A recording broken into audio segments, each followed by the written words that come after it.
And what is SADD? SADD was founded 30 years ago as Students Against Driving Drunk.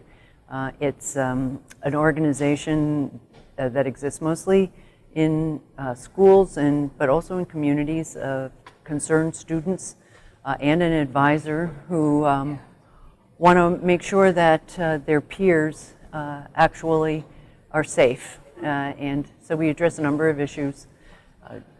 Driving behaviors, substance use and abuse, violence, different aspects of violence, and suicide are our main issues. So it's gone beyond the initial drunk driving and now, you said, destructive decisions. Right. Yeah. Drug driving is what we hear about today. That's clearly a destructive decision. What's SADD trying to help raise the bar and do about that?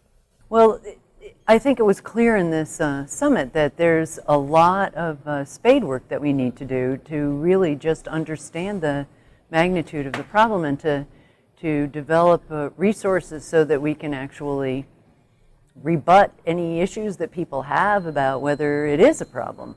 And of course, after that, after you document exactly the nature of the problem, then you have to figure out what the best ways are to address it, and they're going to be different audiences.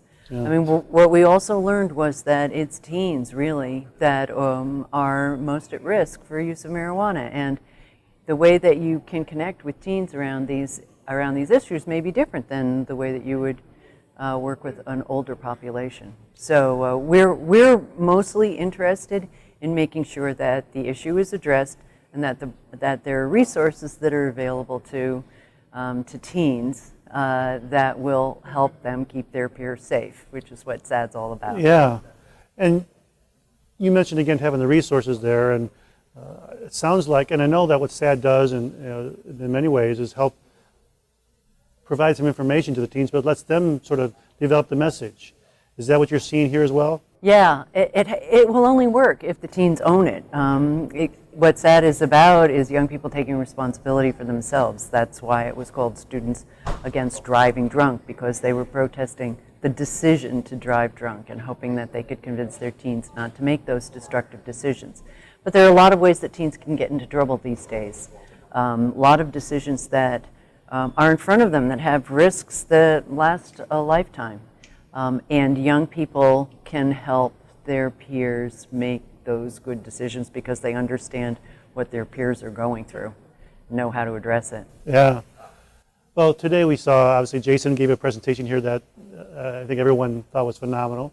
And I know it was probably no surprise to you. But also, his main point was, again, similar, invite us to the table. Is that a fair request? Well, that's a fairly common way to actually get something done in any community. If you're going to do something to somebody, make sure that they're at the table if you want to actually accomplish it. There's no reason that teens should be any different, right, just because they're younger. Teens are incredibly smart. They're very savvy about what works and doesn't work, and they experience life differently than you and I do. I mean, you may remember it. I remember it a little bit. Some of it was painful, right? But I also know that they surprise me all the time, and I know that I have to listen to them because I am not hearing I don't come up with the same solutions or the same words or the same approaches that they do. So I always learn from them. Well, for those few teens that may watch this, and the parents are more likely to, or listen to the podcast, what's the message for them? Become informed. This whole issue about marijuana has caught us as a society back on our heels. I feel like there's a huge gap in information among parents, among citizens, about what marijuana really does. We think we know it because we've lived with it for decades. But in fact, I think that the research really hasn't been done about the biological effects, the psychological effects. So people can have opinions. They need to make their own opinions, but they should be based on science, on research, and on the best information that we can have. So do your homework. And I think part of that too goes back to, you said we've lived over, the parents have lived with us so long. Right. They're thinking of the marijuana that was back in the 60s and 70s. And it's very different. as opposed to what it is now and how different it is. Very different, and I don't think they understand that.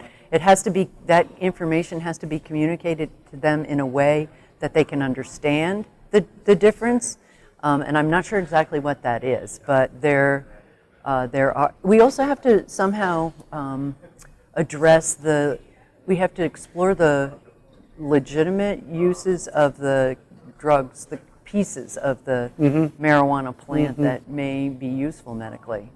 Because I think that also gets the conversation very confused or clouded, or Right.